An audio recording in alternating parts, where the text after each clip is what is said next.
Welcome to the Virtual Memories Show. I'm your host, Gil Roth, and we're here to preserve and promote culture, one weekly conversation at a time. You can subscribe to the Virtual Memories Show through iTunes, Spotify, YouTube, Google Play, and a whole bunch of other venues. Just visit our sites, chimeraobscura.com/VM or vmspod.com to find more information, along with our RSS feed. And follow the show on Twitter and Instagram at VMSPod. Well, I made it through Thanksgiving week. As usual, I had lots of work and personal stuff I wanted to get done and managed to do almost none of it. But it's okay. I got to see friends, enjoy my wife's cooking, discover how much house cleaning I can do when properly motivated. It was good. It was a good week. And we hosted a couple of pals for Thanksgiving, and the day after, two of them stayed over, and the day after that, we drove them home to Princeton, after which Amy and I got to meander around town a little, get some coffee, go to Labyrinth Books, where I picked up something from what I hope will be a future guest, visited my favorite menswear shop, Hilton's, got a nice, we'll say cardigan, button-down sweater, I guess is a good way to put it. And I planned some podcasts. And the podcast planning involved both the bookstore and the menswear store. So, here's to 2024 having some interesting guests, I also started work on the annual guest list show last Friday. Plan to get you that for the December 19th episode. So you'll have lots of good book ideas for the just before Christmas time, I guess. And I still believe I will be able to write and record an hour or so monologue about grieving and comics and Yom Kippur and pharma trade show and well, this whole thing that happened to me at the fall of 2022. But anyway, we'll see if that's doable. But after this weekend, I should have all of my guest episodes ready into January, which is more breathing room than I'm accustomed to, but, it's a good thing. For now, let's get to this week's show. My guest this time is Danny Fingeroth, a writer who has a great new biography out now, Jack Ruby, The Many Faces of Oswald's Assassin, from Chicago Review Press. I enjoyed the heck out of this, which will come up in the course of the conversation. And I was amazed by the details Danny was able to uncover about Ruby and the way he was able to weave it all into a portrait of a guy who put himself at the center of history under the most bizarre circumstances. I mean, I didn't know much about Jack Ruby, but before reading the book, I knew killed Oswald after Oswald killed Kennedy. The extent of my knowledge, honestly, was this Dennis Miller riff. I think it was on his talk show. So back in the 90s, early 90s, when I was in college, where he just had two Dallas cops talking. And one of them said, "Hey, boss, I know we're transporting the guy who killed the president, but the owner of the local titty bar wants to come in and watch." And the other one saying, "Yeah, sure. What could happen?" And, understanding that that's why conspiracy theories abounded about Kennedy, Oswald, Ruby. But what Danny does with this book is explore Jack Ruby as a person, going from his upbringing in Chicago, his life in Dallas, the various business ventures in between that tended to go wrong, Ruby's unstable behavior, his volatile relationships with people in his life and his siblings especially, and really gets into the 48 hours leading up to his shooting of Lee Harvey Oswald and the absolutely bananas trial that ensued from that in Dallas. And throughout, Danny's really careful to avoid promoting any theories of, what really happened. But what he lays out goes a long way to showing how off the rails Ruby was. As Danny puts it at some point in the conversation, it's pretty clear both Oswald and Ruby were nuts, but it's a question of whether they were lone nuts or, somehow tied into whatever conspiracy. He does note that given Ruby's propensity to brag and to try to make a big impression, he surely would have spilled the beans early about any conspiracy he was tied up in. But, of course, that's just what Danny wants us to think. Anyway, I'm kidding. The book does a fantastic job of exploring the mind and the life of Jack Ruby, damaged as it all was. And it's through the people who knew him and the words they left behind, especially the rabbi who visited Ruby extensively while he was in prison leading up to the trial, and his family members who, just think about it, had to like rapidly reframe their perspective of Jack, Jacob Rubenstein, from ne'er-do-well, seedy brother with the strip clubs and nightclubs and all this, to the man who killed JFK's assassin on live TV. Like, that just happens like a light switch, and all of a sudden they had to come together and fund his criminal defense. They had to try to understand who their brother really was, and it's really a fascinating story in a lot of ways. But while the raw material is really impressive, what makes this book special is the storytelling. Danny was a writer and editor at Marvel Comics for like 20 years, dating back to when I was a little kid. And this book shows good writing is good writing, regardless of medium. Yeah, I enjoyed the heck out of Jack Ruby, The Many Faces of Oswald's Assassin. And I think it helps bring a human face to an event and a history that tends to get defined by the faceless, if you get me. Danny brings it all together and tells a really, really compelling story and brings a life to life. So it came out last week, just before the 60th anniversary of Kennedy's shooting, from Chicago Review Press. So go give it a read. Jack Ruby, The Many Faces of Oswald's Assassin. And as caveats go, we had a few weird Wi-Fi dropouts with the audio, but I edited around those pretty well. And my neighborhood leaf blower contingent started about half an hour into the conversation. Sorry. Now here's Danny's bio. Danny Fingeroth is a biographer and cultural historian/commentator, specializing in the intersection of Jewish and American cultures. He's the author of Superman on the Couch and Disguised as Clark Kent. His acclaimed 2019 biography, Stan Lee, A Marvelous Life, is a laser-sharp look at this innovative figure, the inventor of Marvel Comics. Fingeroth has spoken at venues including the Smithsonian Institution and Columbia University, as well as on NBC's Today Show and NPR's All Things Considered. He has written commentaries for publications including the Los Angeles Times and the Wall Street Journal. Danny was born, raised, and lives in New York City.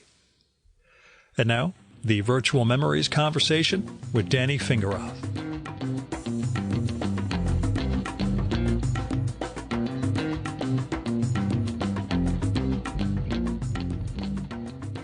What drew you to Jack Ruby as a subject? You know, I was not one of those people who was obsessed with the Kennedy assassination, but about 12 years ago, as we were heading towards the 50th anniversary, I was looking around and trying to figure out a graphic novel project to do. And I thought, gee, the 50th anniversary of Kennedy assassination is coming up. I wonder if anybody has announced a comics or graphic novel project, and nobody had. It turned out there was one. It was, I can tell you about that in a little while, but certainly as of then, there was nothing online, no announcements. I thought, okay, let me do some research and try to figure out what my entry point and interest point would be. I figured out that my entry point would be Jack Ruby, given my interest in offbeat, to say the least, American Jews. You know, Stan Lee being one, the entire pantheon of creators of the major comic book characters. So Ruby, you know, and I think my interest in people like that has to do with who my own parents and aunts and uncles and grandparents were, which were, you know, my parents were both American-born, first generation American-born children of Eastern European immigrants who came over in the early 20th century. Just like Jack Ruby, just like Will Eisner, Jack Kirby, Stan Lee.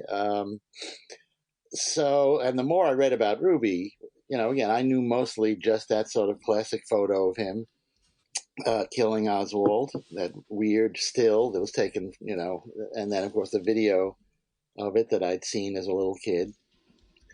And so that was my entry to it.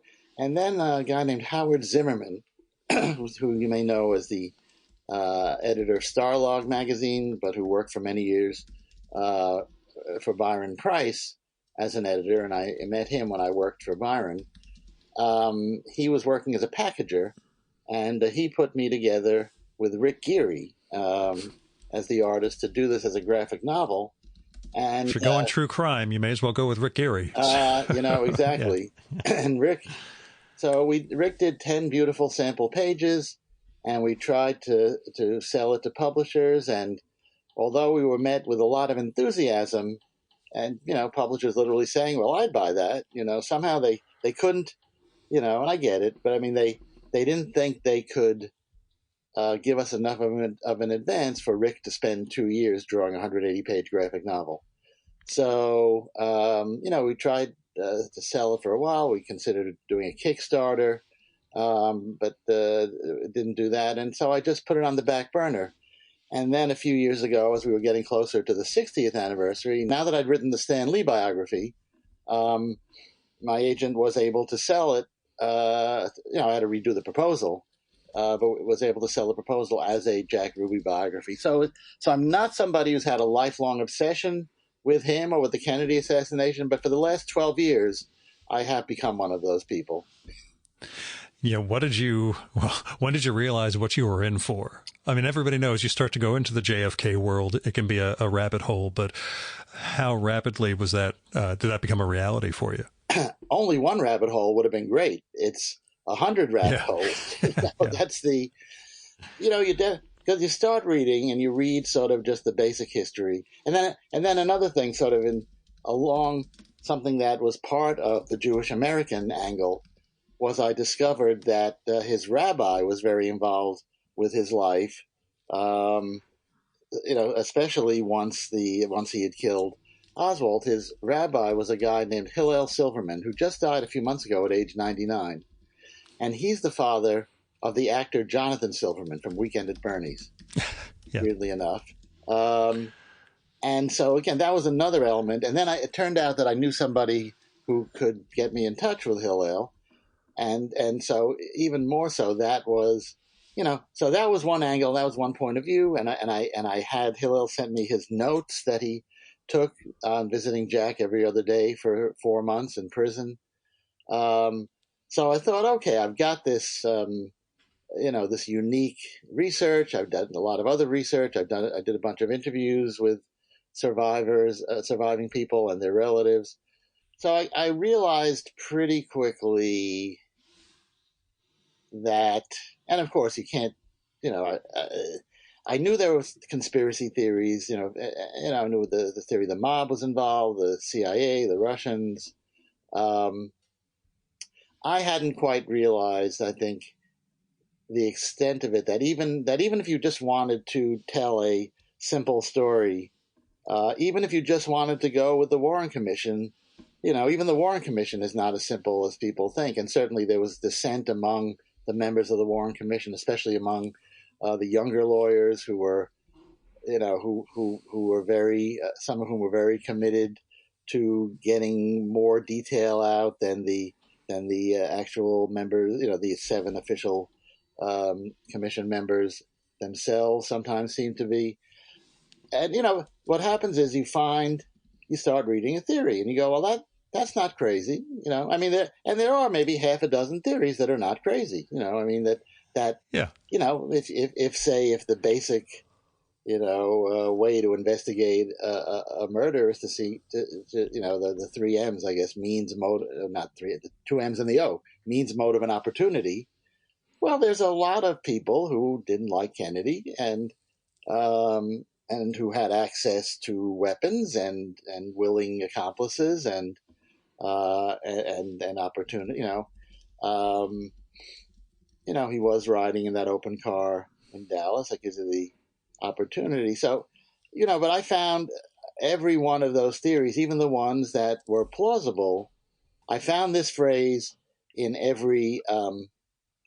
pretty much every theory, which was, it's only reasonable that, one can only assume. Yeah. It only stands to reason that. In other words, they didn't know.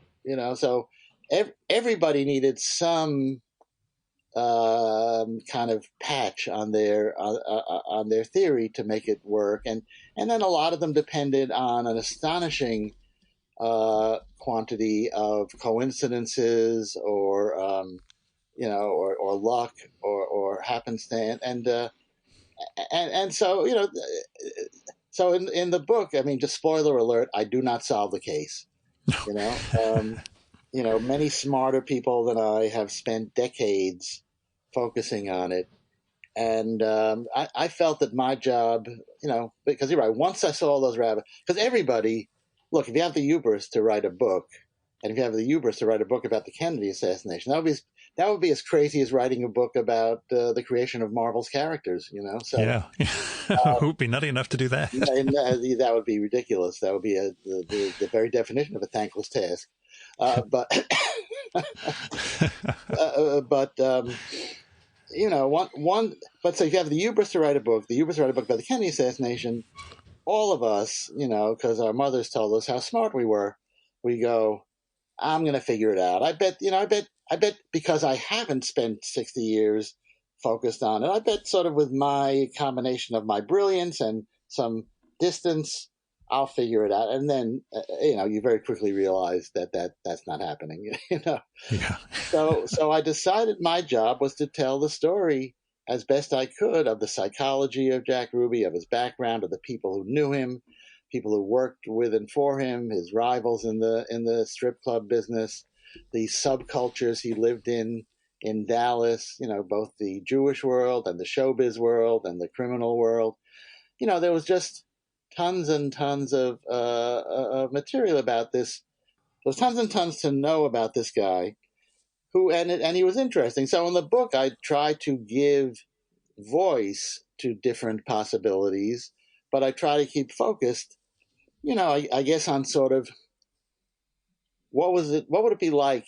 And I mean, so I spoke to a niece and a nephew. He had 7 siblings, but only 2 of them really have been willing to speak publicly. So I got to talk to his nephew about what it was like to be living in Dallas, be named Ruby. On Sunday, your crazy Uncle Jack kills Lee Harvey Oswald on television, and on Monday you got to go to school. I mean, so that's sort of what I was trying to. And you've been bragging that your uncle owns a strip club because you're 12 years old and your uncle owns a strip club. Right, you got to play that out. Exactly. Yeah. So suddenly it's not so great to be Jack, Ruby's nephew, and people want to beat you up and call you names. I mean, it was very, and I mean that's really, because he had all those siblings. I just try to imagine that again. You're watching, like the whole country. You're traumatized by the Kennedy assassination. You're watching TV. And suddenly, your crazy brother Jack, who you just sort of thought was eccentric or hot-tempered, or he walks into history and shoots Oswald. Well, his whole family rallied together because they wanted to save their brother from the electric chair. I mean, so that's sort of the point of view I tried to take. Who is this guy, and how did his actions affect not just the country, but those people in his various circles.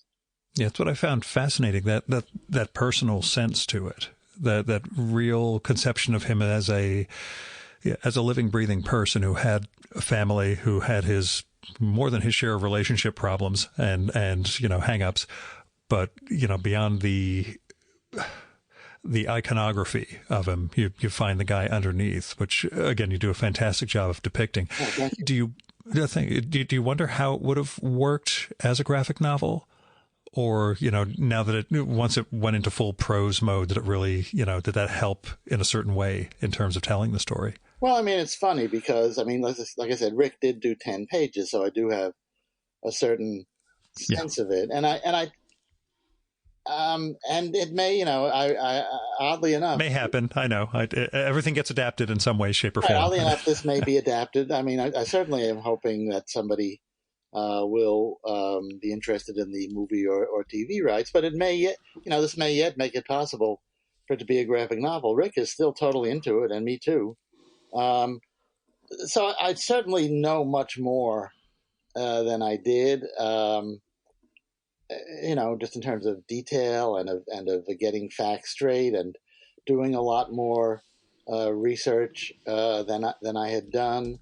I made a lot more use of Silverman's notes than I had thought I would. I said, I kind of on rereading them after several years, I realized really how rich they were, and especially when intercut with the trial, the minutes of the trial, and the newspaper and other accounts of what was going on in the courtroom and outside. Um, it kind of amplified the rabbi's notes. The rabbi, like everybody in that courtroom, was planning to write a book. I mean, it was the biggest circus trial until the Chicago 7 or Chicago 8 trial. It was just a three-ring circus with all sorts of bizarre stuff, including a jailbreak that happened in the middle of the trial. Yeah, I thought that was fantastic. There were a bunch of prisoners up on an upper floor, and they figured, it turned out correctly, that, well, if we try to break out now, they wouldn't dare shoot us with all these reporters and cameras here, and let's go for it. So they literally made a gun out of soap and shoe polish and a pen, and got their jailers to release them. And they briefly held a hostage or two, and they were right. Nobody shot them because there were all the reporters there. Nobody wanted. Everybody was gun shy in Dallas, especially because of the murders of Kennedy and Oswald, and having all these out of town reporters for the trial. So so it turned out the prisoners were right. They made a getaway. It was this absurd thing, but they didn't have any plan. So they're out on the street, and they just kind of don't have any idea what to do next. So they're pretty quickly recaptured. But it lent this really surreal, almost comical aspect.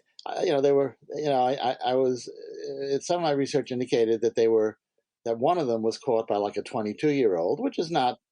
I mean, a 22-year-old could be big and scrappy, but then I read somewhere else that he was a one-armed 22-year-old. So, so they definitely did not have a plan. Yeah. Um, It puts me in mind of Take the Money and Run, the Woody Allen thing where he does the gun made out of soap when he breaks out of prison, but it's raining and the whole thing turns into, Well, yes. Well, it had that kind of air to it, and it lent this kind of comical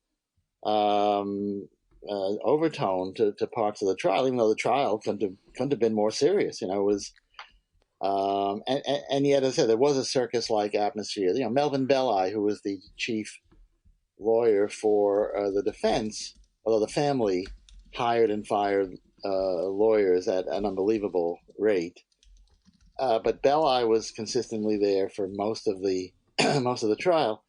And he himself was very flamboyant, and that was part of his style and his strategy, was to sort of overwhelm, both the jurors and the press with his very big personality. Mm-hmm. But the lawyers were sniping at each other. I think that there was a lot of feeling.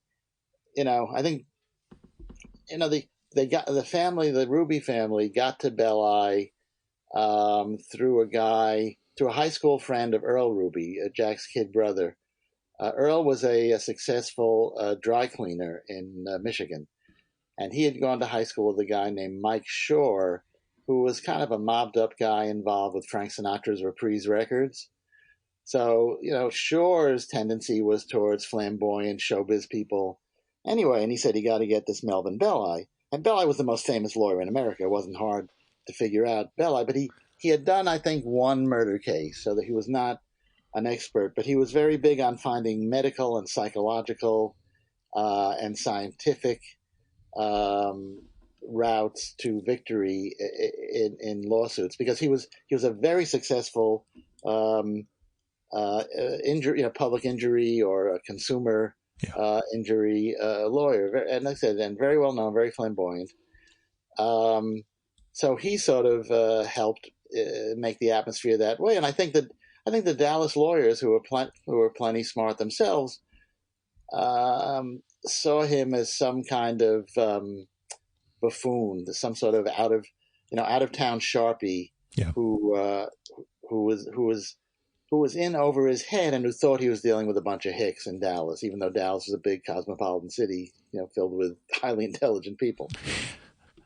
Yeah, the degree to which you bring up those tensions and the way, especially within within Ruby's team, the infighting that was going on in terms of how to defend him or what approach to take, and then what the perception of what the juries were like and what it was going to turn into, I found absolutely fascinating. So. Thank you. Well, me too. I mean, that's why it made it great material to write about. The rivalries, and it became, I think most of Ruby's lawyers were working pro bono. I think they, it's very ambiguous how much and if Belli got paid, but I think a lot of them were working for well below their regular fees and possibly for free, because imagine if you're a lawyer, especially if you're a defense lawyer who does a lot of murders. But even if you're not, imagine you're a lawyer and your challenge is to somehow save this guy who killed Oswald on live television. Yeah. How do you save him from the death penalty in a death penalty state with a prosecutor who has stated that his aim is the death penalty and who has never lost, or maybe lost one death penalty case in his whole career? By the way, that prosecutor was Henry Wade, who you may know from Roe v. Wade. So, there's a lot of connections with history, both past and present. Past, one of the prosecuting attorneys was Jim Bowie, who was somehow, I think, descended from the Western, the Western figure who had a TV show, based on his life. Right. So it just, and Ruby almost got lost in all these celebrities, including like celebrities testifying, although he did. I mean, the weird thing is, Oswald, in the 2 days he lived after he was arrested, before he was killed, said just a few cryptic things in public, and somehow they had no working tape recorder at the Dallas Police Department. That's a rabbit hole to fall down through. Yeah. That's a rabbit hole. Holy cow. So, but whatever, we have no real testimony of any kind from Oswald.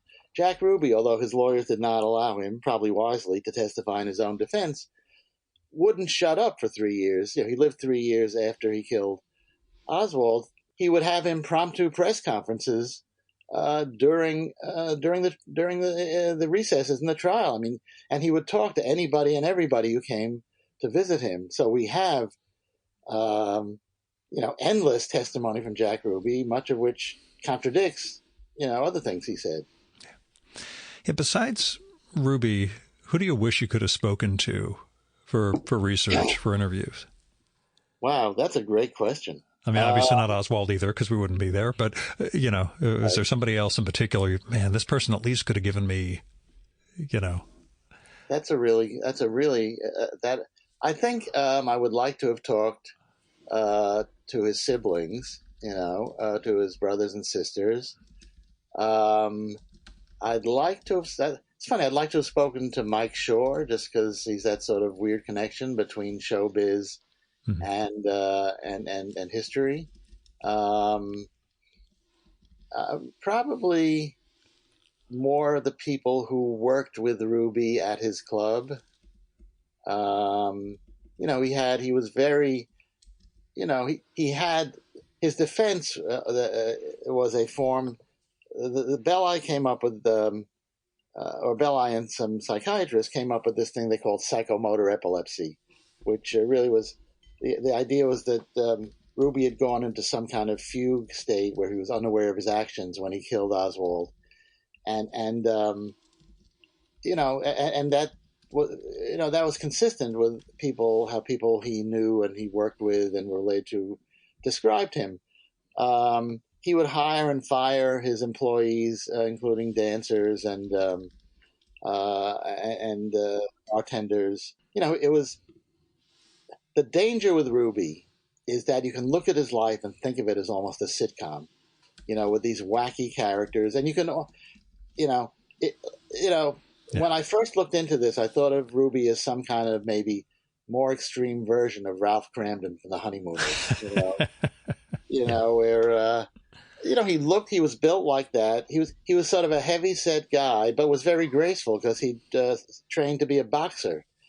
He was best friends growing up and through his life with a guy named Barney Ross, who was I think, a welterweight champion and a very well known when boxing was a Jewish sport in the 20s and 30s. Sort of, it was the next step up for that, different immigrant groups.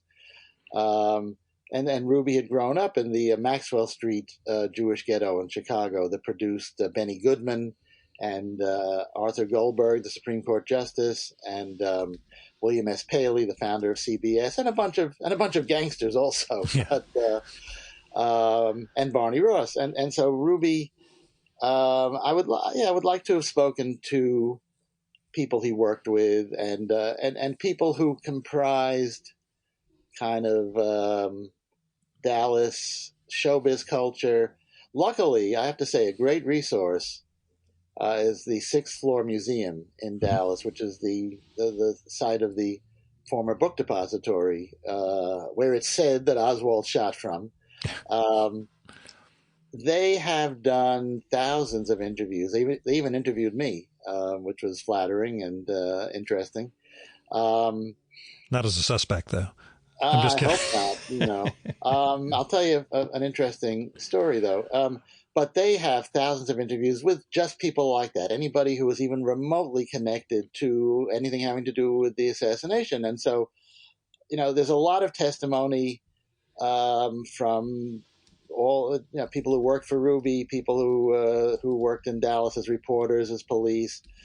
So, on the one hand, that material is available to the public, but it's not something that I have the sense that a lot of people have dug that deep for, especially relating to Ruby. At one point, I saw that they were interviewing people who affected the culture, who might not have been even indirectly involved with the assassination, and I thought, boy, who do I know who helped affect the culture, who would love to be interviewed? I bet Stan Lee would love to be interviewed. Yeah. Because when did he ever miss an opportunity for publicity or attention? And yet, oddly enough, he did not want to be interviewed and they were really into it. Oh boy, if you could hook us up with Stan. So I emailed or called him, and he didn't want to do it, and he didn't give a reason. Do you have any speculation? Stan had a story that has since turned out to be at least not as true as I had thought, where he, Marvel, aside from the comics, also put out a wide variety, Magazine Management, the company that owned, put out a wide variety of magazines. And Stan loved taking old movie stills or newspaper photos and putting funny word balloons or captions on them. Yeah. And of course, this was 1963, so Kennedy was very popular. He was a very popular president. They made a movie, PT-109, about his years, his exploits during World War II. And so there was a magazine called You Don't Say that Stan wrote and edited. That was these funny captions and word balloons on photos, and this one had a lot of Kennedy photos, including on the cover. The joke was that Kennedy, who was the photogenic and had a million pictures taken of him, it was quite clear if you saw a picture of him, it was the president, but he was standing in front of a podium that had the presidential seal on the front, and he had the presidential seal on the wall behind him. And the funny word balloon that Stan put in was, "Allow me to introduce myself." Yeah. So that went to the printer, and Stan's story about it was always that he had, as soon as Kennedy was assassinated, he had it pulled off the newsstands and pulled back from the printer and off the trucks or whatever stage it was in. And because he and Martin Goodman, the publisher, thought it would be in highly bad taste and highly inappropriate to have that go out. That may be true. Maybe he did try, but there's certainly a lot of issues of that magazine you can find online. Mm. Yeah. But Stan had obviously felt some need to insert himself, even in that peripheral way, into the story of the assassination. I would like to think because he felt deeply about it and very upset and sad about Kennedy being assassinated.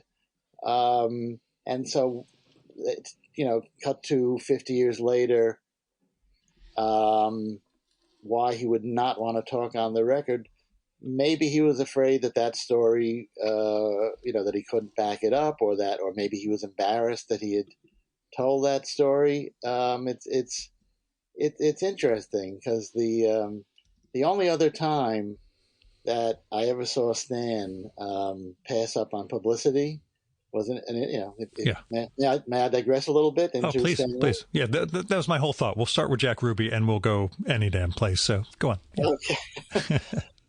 There was, it was around the period when the Spider-Man musical was in production, and I don't think it was publicly known what how chaotic everything was with that show behind the scenes. And I guess so maybe it was like a month or two before what was maybe the first of the official opening nights, before they, played musical, before they had shifting opening nights. Yeah. So I said to Stan, well, I guess you'll be in New York next month for the opening. And he said, no, I'm not. I have no plans to be there. And I said to myself, Stan Lee is passing up an opportunity to be, interviewed on the red carpet at a Broadway musical based on his co-creation. Something's weird here. There's got to be something going on that he knows about that the rest of us don't. Yeah. The fatality rate of Spider-Man. Yeah, good Lord. That was bananas. But yeah, tell me about that sense of I will say a second act or maybe a third act for you, discovering yourself as a biographer. And we could talk about your earlier stages of your career too, but talk about biography, I guess, and sort of how you found yourself in it. Boy, that's after you're in a business or an industry or an art form or all three, which is what comics is, for close to 20 years, you kind of think, well, I guess this is what I'm going to be doing with my career, and it ain't so bad, as we used to say, it beats having a real job. And then there were some corporate upheavals that made it necessary for me to leave Marvel, and then I had a bunch of other media jobs. But at a certain point, I guess like all of us, I realized, I'm in the Danny Fingeroth business. Yeah. I don't think everybody else thinks they're in the Danny Fingeroth. I think everybody thinks they're in the business of their own career. But, you can dupe yourself into thinking that this big corporation is looking out for you and cares about you. And really, it's just individual people. And the corporation itself is just a corporation. And so I found myself out in the wide world with this very interesting career experience, and sort of figuring out what would be my next several acts. And part of that, was teaching, consulting. Say, I'm an ongoing consultant for the Will Eisner Studios and run something called Will Eisner Week for them, an annual celebration of Will Eisner, the graphic novel, and freedom of speech that happens every March around Will Eisner's birthday. Nice. So I kind of then plunged into this classic freelance life after working for some internet startups in the media and entertainment world. So I, my resume, I get dizzy looking at it. I've done 100 different things, and they're all, I got to say they're all interesting. Some made money, some didn't. And I wrote some nonfiction books, Superman on the Couch and Disguised as Clark Kent, which were kind of psychological, sociological studies of comics and their creators. And so I had and they were well received. I did a few other books, oddly enough, The Rough Guide to Graphic Novels, although not The Rough Guide to Superheroes, but and a lot of books that you probably haven't heard of, but that had a paycheck at the end. Yeah. And all along, I thought it might be interesting to do a biography of Stan. And I had one who, I knew Stan for many years, but I was never in his inner circle by any means. My first job had been working for his brother, Larry Lieber, when Larry had come back to Marvel from Atlas Seaboard, which is why Wikipedia and other sources keep saying that I worked at Atlas Seaboard, even though I never did. Yeah. So if you feel like correcting my Wikipedia page, please do. So I knew Stan, but not well. So I thought, okay, I know him well enough, but I hopefully can keep some objectivity. Although at first I wanted it to be authorized, and because I was advised by friends in the publishing business that a book like that would sell better if it was authorized. I don't know if that's true, but that was the wisdom that was handed down to me. And Stan said to me, Stan considered it longer than I thought he would. I had a meeting with him when he was in New York one time, but ultimately he said to me, if I wanted anybody to do it, it'd be you, Danny, but I don't want to do it. So was I the 10th person he said that to that week? I couldn't tell you. But yeah.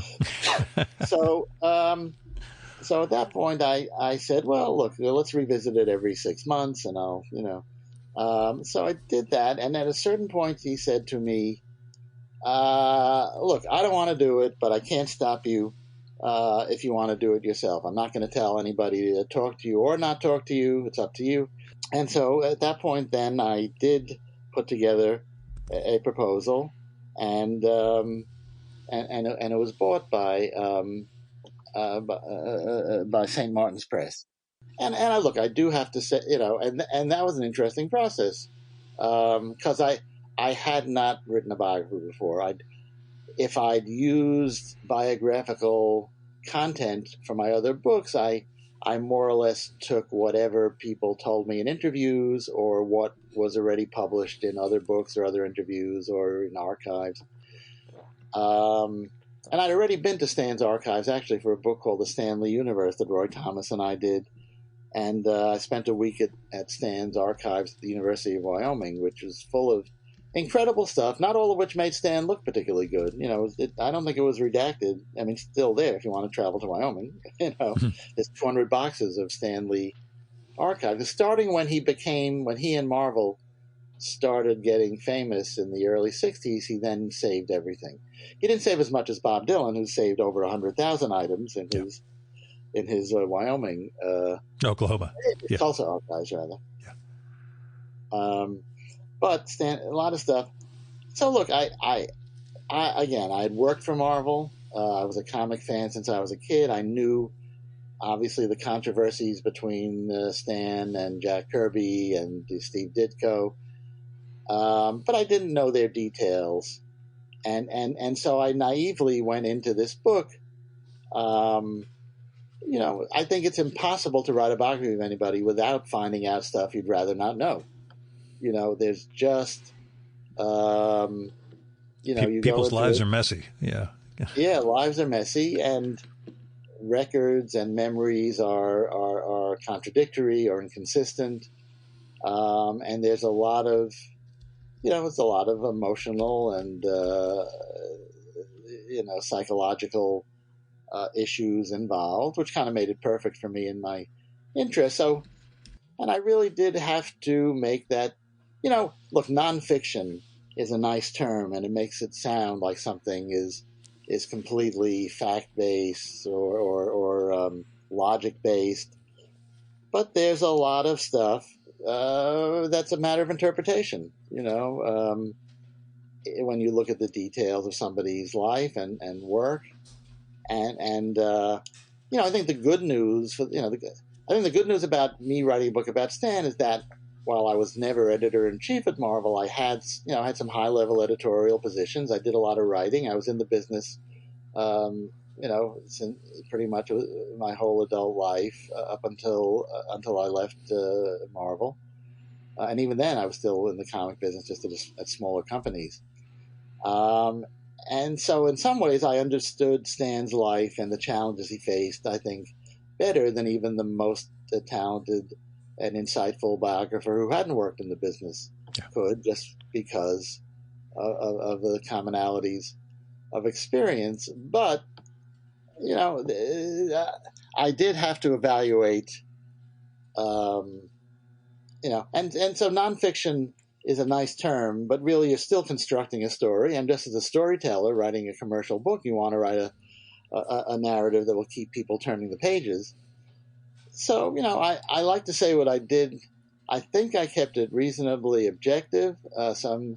And I think what I did not do was point neon arrows at Stan's flaws and missteps and when he outright mistreated people. Not everybody agrees. That's the list of people I've blocked on social media is probably the main people who disagree with me, who my joke, which is not so funny, is I'm just waiting for somebody to write a book called Stan Lee, worse than Hitler or only as bad as Hitler? Threat or menace, yeah. Threat or menace, exactly. Yeah. But because, not to minimize the conflicts he had with Kirby and Ditko, but I think those relationships were more complicated than people give them credit for being. A lot of that is based on my conversations with Roy Thomas and other people.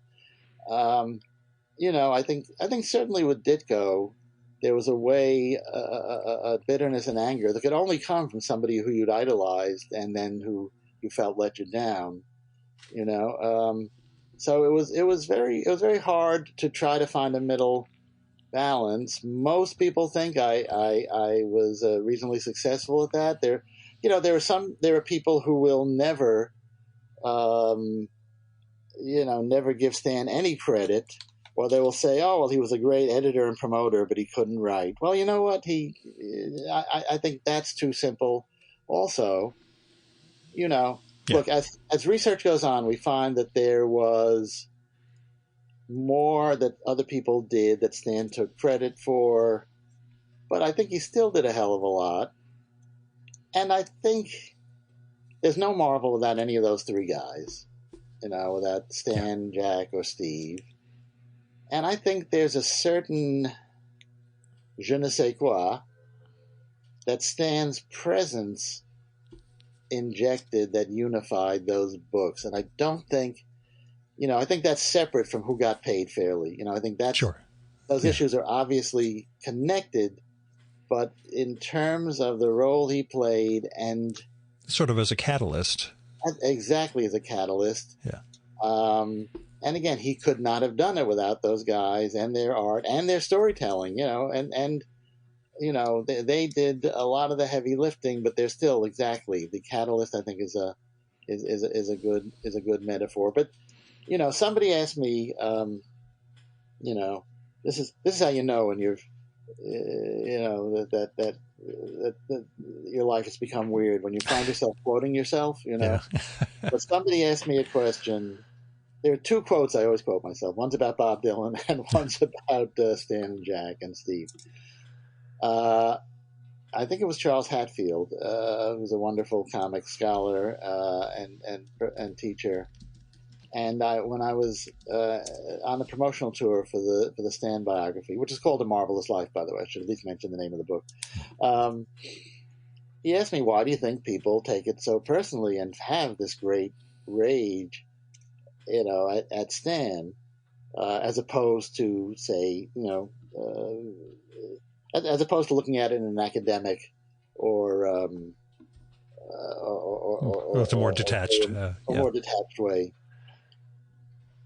Which was a great question, and my answer, which I think was reasonably clever and actually to the point, was, I don't know about you, so this may be saying more about me than but everybody's got a story about some guy that screwed their father.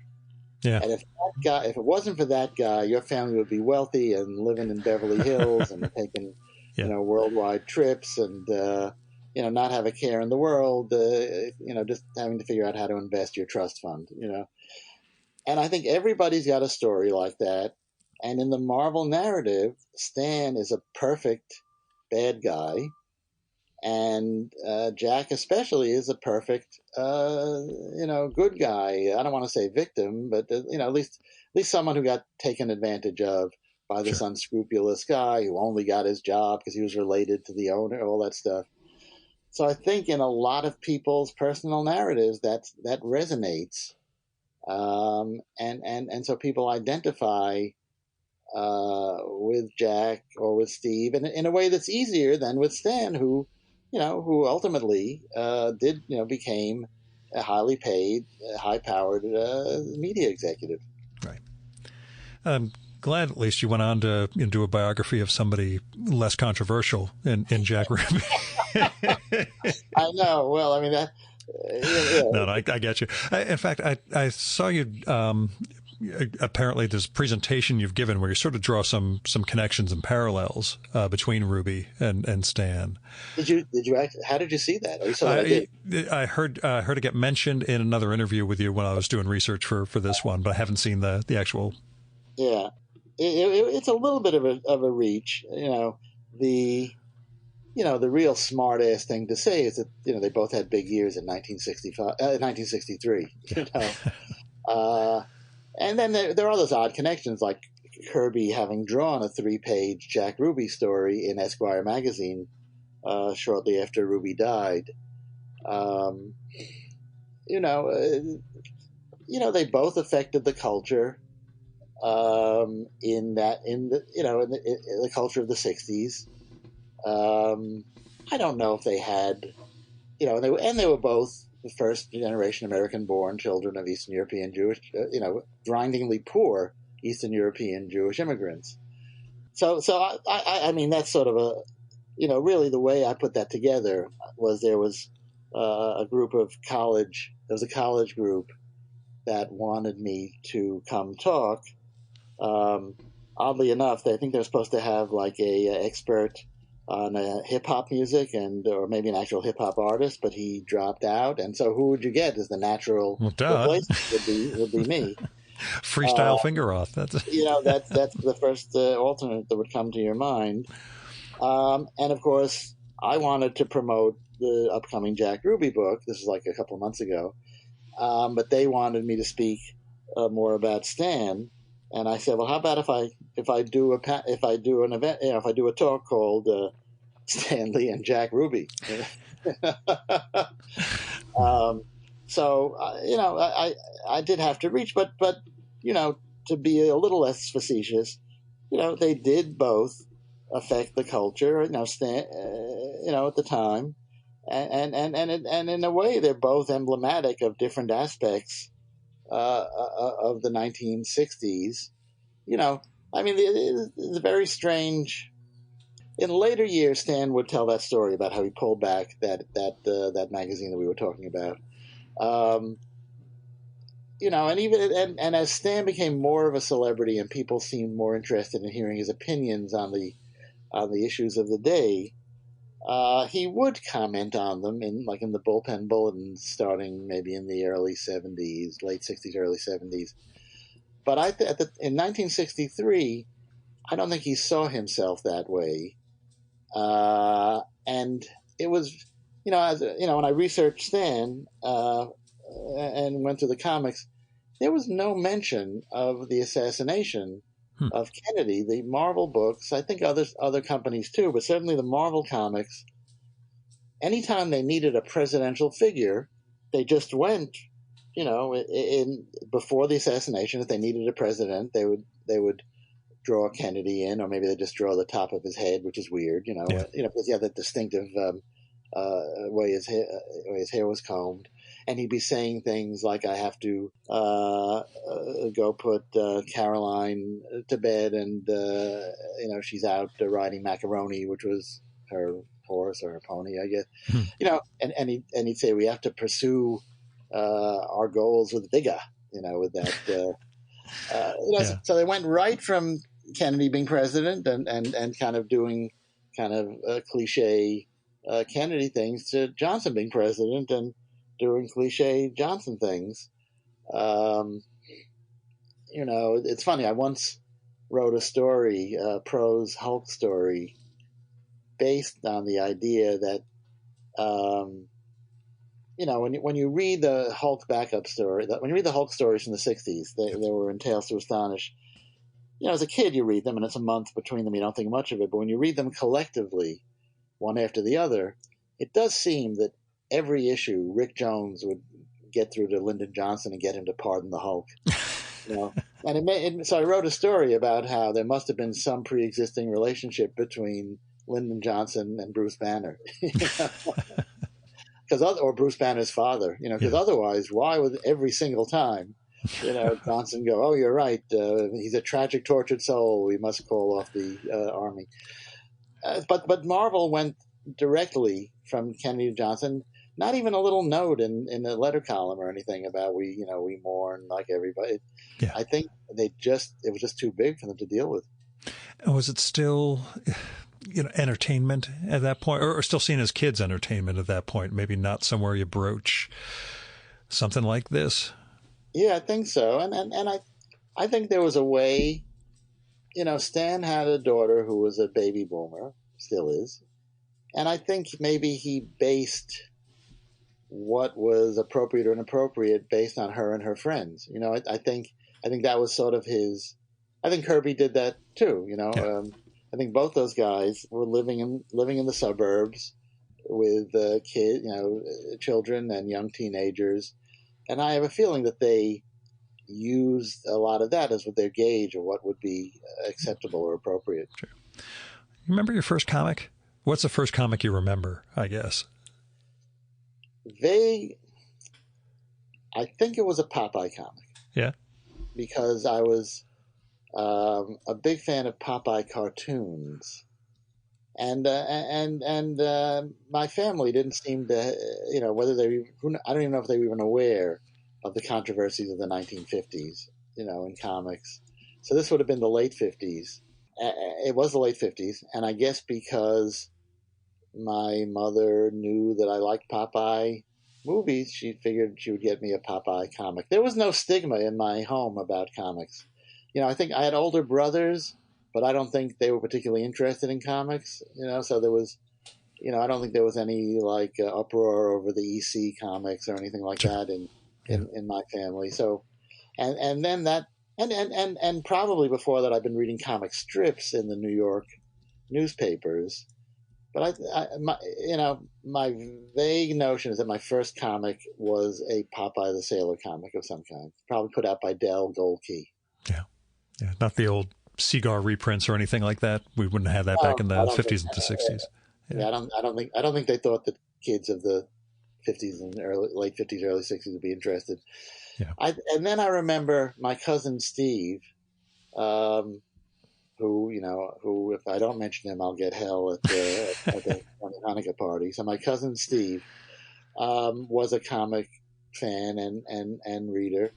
I remember him. He was a reader and fan of comics, and I remember him giving me a lot of comics, including some I remember Superboy, whether it was Superboy or maybe an adventure comics. But that certainly fed my interest, and the medium just really not just the content, but there was something about the medium that I responded to that I just found very exciting. It's funny. There are people I know, with doctoral level education who look at a comic book and they don't know how to read it. How do I read the words?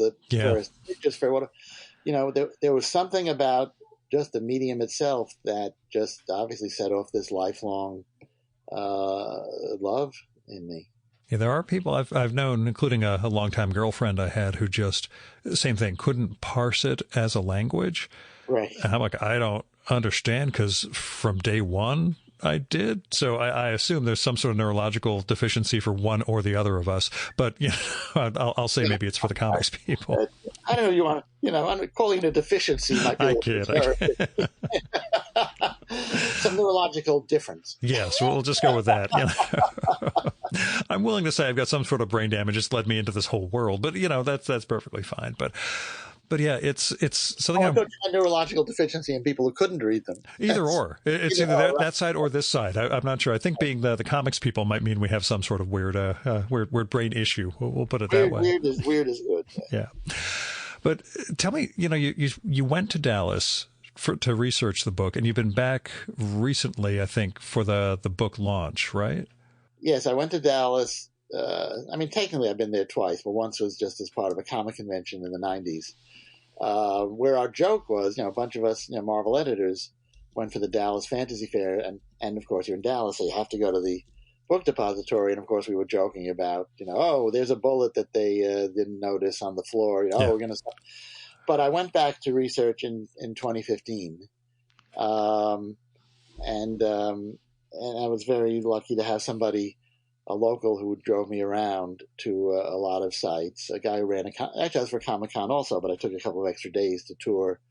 And this guy was nice enough, Chris Lacho was nice enough to drive me around. To sites both famous and less well known. And then I did research at the sixth floor museum and archive.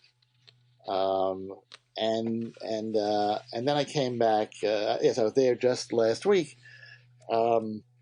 It's funny. I thought, because of my interest and because of the nature of the story, in a lot of ways, it's a greatest generation Jewish children of Jewish immigrant story gone horribly wrong. But it's not the most flattering story you could write about a Jewish person. Although it's a very interesting story, and there's a lot of people with more strength of character than Jack Ruby in the book. And yet I've had a lot of interest from Jewish organizations. And so I was invited by the Dallas Jewish Historical Society, who put on an event in conjunction with the Sixth Floor Museum on the 20th, so on a Monday night. So I went down there and I ate once again, both of those trips I ate at Campese's, which is a restaurant where Ruby ate regularly and where he ate the night before the assassination, and then some think he was plotting with the mob-connected owner, Joe Campese, and his brother. I forget the brother's name. Campese's is still very much the same as it was 60 years ago. It's essentially become a mob-themed restaurant. They make a big, they play up the possible mob ties, sure, and have excerpts from books on the wall that name them as possibly mob connected. They have a little section devoted to Jack Ruby. It's very surreal, and the food is very good actually, and it's a chain, a mini chain down there in Dallas. But I think that's the only one that has not changed significantly and still has that. It's called Campese's Egyptian Restaurant, even though it's an Italian restaurant. And supposedly, when they opened it, they couldn't afford to change the sign, so they just kept calling it the Egyptian Restaurant. And because of that, they haven't changed it in all those decades. So I went to Campese's, and then actually, people were people connected to the Jewish Historical Society were nice enough to take me around touring. And actually, I went to places that I had not been to before. One was a movie theater called the Hervé, which Ruby briefly owned, which then became famous in the 70s, I think, as a porn theater. Maybe one of those places that was one of the first places to play Deep Throat. Yeah. And now it's been refurbished as kind of an arts event venue. And it's very nice. I was with a local Dallasite, and she and I went in to look at the place. And then they said, down the block, there's a building that used to be one of Jack's clubs. And so we went down there. Now it's just sort of a garage and warehouse and storage place. But there's a guy who runs that building, and he took us inside to walk around. And that turns out to be what had been the Silver Spur, which was part of everybody knows Ruby owned the strip club, but he also owned country western clubs, and was the last person to give Hank Williams regular work when Williams was on that downward spiral. So it was very interesting that see on this trip places that I didn't ever think I would see, and it's and how in reality everything is so close together and so small, although in one's mind they're big because they're big in history and especially in the Ruby biography. I had one of the more surreal experiences of my life. I gave the talk, and if any of your listeners were our listeners to the late Gilbert Gottfried's podcast, the Amazing Colossal podcast. Yes, that's it, right? Which Frank Santopadre is still kind of shepherding and plays, greatest hits of every week, or iconic episodes. So in one episode, Gabe Kaplan, the star of Welcome Back, Kotter, came on, and as one of his stories he told, he was recounting how he had auditioned for Ruby. Kaplan started as a teenager, when he was 18 or 19. So I think when he was 19, he auditioned for Ruby at the Carousel Club, Ruby's strip club. But there were also comedians and singers performed. And Kaplan tells the story how he auditioned for him, and he used a mild, not even obscenity, he used the word tits. I don't know if you can, in his routine, and Ruby hit the ceiling. What do you think, I run a toilet here? Because the laws in Dallas, especially for strip clubs, were very strict, about what could be said on it. You could make all the double entendres you wanted, but if you used even a mild slang term like that, so Ruby goes nuts and then calmed down a couple of days later, and it involved Dracula. The premise was that Dracula would find a woman's neck much more appealing than her tits. That this was the style of humor. Yeah, the style of humor.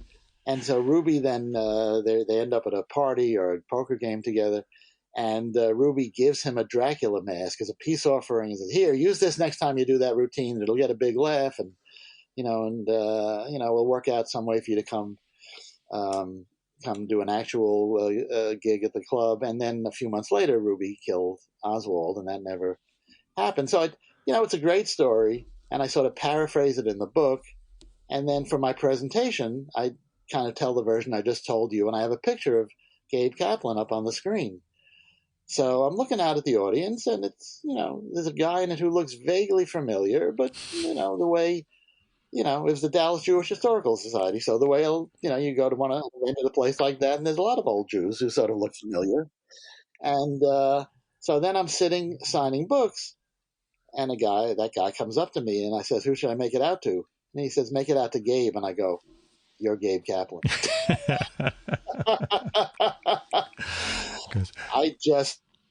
You're Gabe Kaplan, and I just had a picture of you on the screen in my PowerPoint, and I paraphrased, your claim to fame in Dallas. Story that happened to you. Yeah, I that is one of the pages I dog-eared when I was reading the book. I'm like, I should probably make sure we talk about the Gabe Kaplan story at some point in this. Well, it's an amazing story. And then I ended up going out to dinner with Gabe afterwards, which was, if somebody said, "Well, what do you think you're going to do after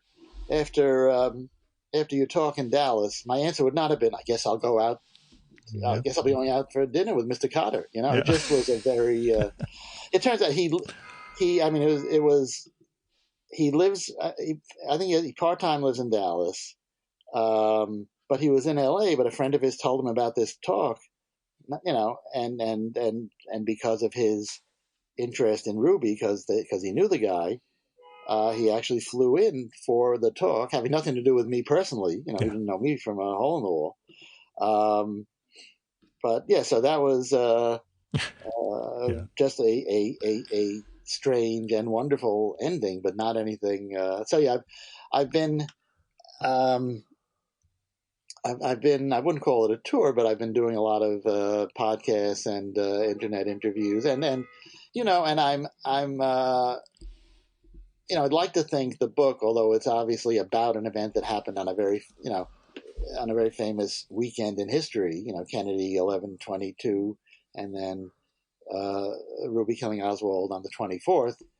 I would like to think the book would have a life beyond this, and it's a difficult period to put a new book out, especially a book that has a significant amount of Jewish content, just because of all the madness going on in and around Gaza now. And so obviously people's attention is not necessarily on my book, which, is appropriate. Yeah.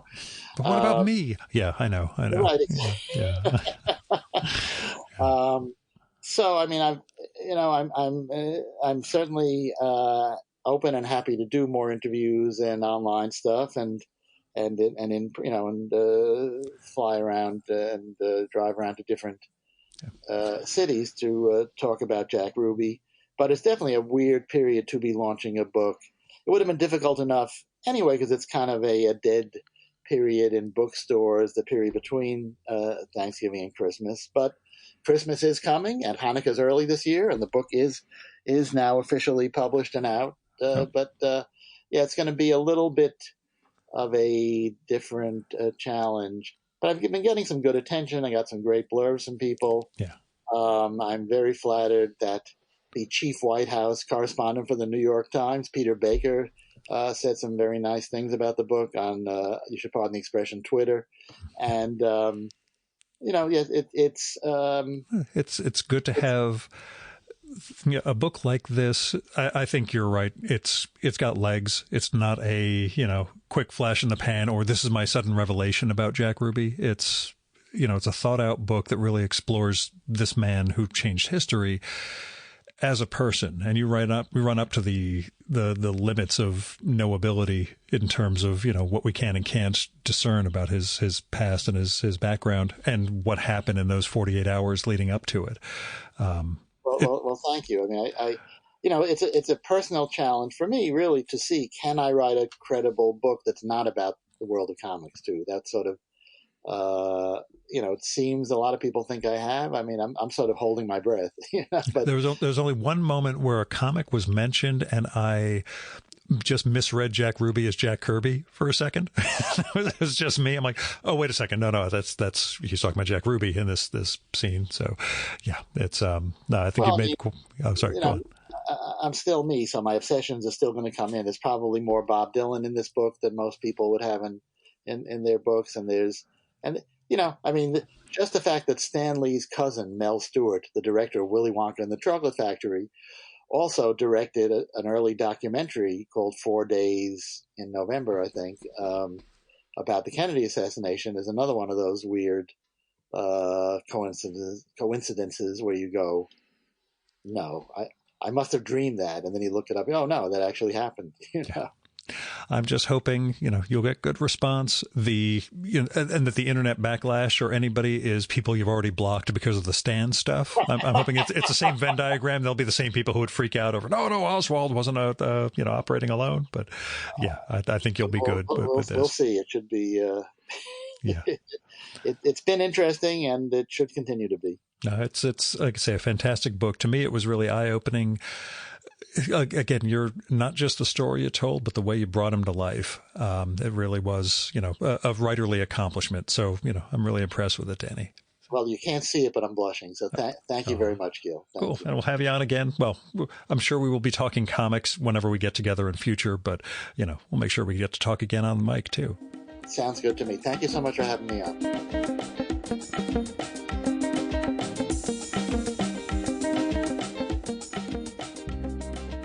And that was Danny Fingeroth. His new book is Jack Ruby, The Many Faces of Oswald's Assassin. And it really is an impressive piece of research and storytelling.